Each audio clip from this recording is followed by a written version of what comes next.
Padayon nga nakig-alayon karon ang Police Regional Office 11 ngadto sa ubang ahensya labot sa nagpadayong investigasyon niini sa impormasyon nga matud pa ni gikan sa Davao ang mag-amahang sila si Sahid Akram ug Navid Akram ay kini namusil og mga tawo sa Bondi Beach sa Sydney, Australia. Matud ni PRO 11 spokesperson Police Major Catherine De La Rey, hugot nga validation ang gihimo karon sa PRO 11 subay usab sa gipagula nga impormasyon sa Bureau of Immigration nga matud pa Davao ang ulahing gibisita nga destinasyon sa mag-amahang sospek ay kini milupad padulong sa Sydney sa paghimo sa krimen. As per report by the Bureau of Immigration, the suspect were in the Philippines from November 1 to November 28, and they declared that their destination will be Davao. So right now, Police Regional Office 11 along with other agencies are conducting investigation if indeed they arrived in Davao. Davao yung kasi na-mention, na-declare nila sa immigration Davao. So walang specific kung saan.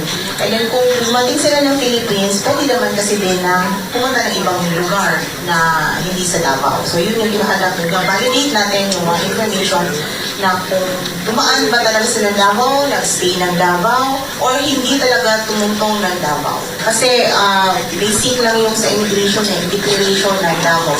Taliwala sa maong aligasyon, giklaro ni De La Rey nga pabiling malinawon ug luwas gikan sa mga terorista ang tibuok Rehiyon 11. Right now in Davao, we don't have any threat from any terrorist attack, and we are trying our best to avoid that, and hopefully with the cooperation of the community through informations like in Davao City, they have this program na culture of security. Pag may narinig, may nakita, magsalita or i-report agad. And we are really trying our best to maintain that status of having a very peaceful community in Davao region. Nasayran nga niini lamang milabayng Domingo, December 14, 2025, dihang nahitabo ang fatal shooting incident kung asa 16 ang kumpirmadong namatay samtang kapin 20 ka individual usaba ang gikumpirmang naangol.